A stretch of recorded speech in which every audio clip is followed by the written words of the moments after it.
Kami masyarakat sipil yang menyuarakan ini disuruh pindah negara. Rupiah naik, dolar naik, pakan itu naik harganya karena kita impor. Dan itu memukul peternak dan petani kecil. Jadi multiplier effect ini sangat panjang Bapak Ibu, dan ini terasa langsung ke masyarakat. Dan hari ini kita hanya buying the time. Bicara soal apa yang harus dilakukan ke depan, saya berharap kita tidak terjebak pada isu dapur harus higienis, penyerapan UMKM lokal harus sekian dan lain-lain. Bapak, Ibu, ini soal kausalitas. The main problem is who is running this program. Siapa pemilik SPPG-nya?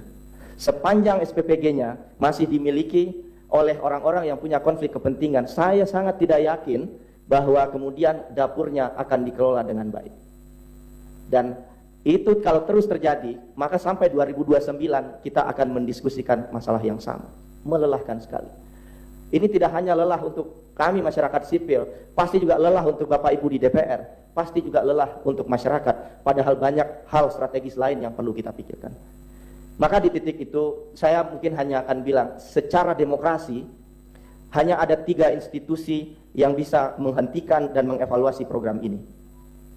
1, Mahkamah Konstitusi, dan kami sudah ajukan judicial review dan gugatan, dan kemungkinan, secara prediksi, kemungkinan belum tentu, dan kemungkinan akan ditolak.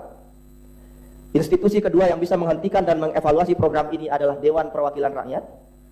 Ada hak yang melekat di sana secara demokrasi. Dan entitas ketiga yang bisa menghentikan ini adalah Prabowo Subianto. Dan terus terang saya hanya ingin bilang, dari 3 entitas ini kami berada dalam kekecewaan dan kekhawatiran ini tidak akan kemana-mana dan direspon oleh ketiga institusi ini.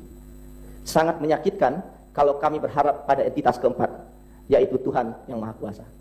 Dan hari ini, part terakhir yang ingin saya sampaikan juga, kami masyarakat sipil yang menyuarakan ini disuruh pindah negara. Ini adalah titik terendah terus terang bagi saya keluar negeri, sekolah, kawan-kawan berjuang dengan baik untuk masyarakat, kemudian kita melakukan ini disuruh pergi keluar Indonesia. This is so painful.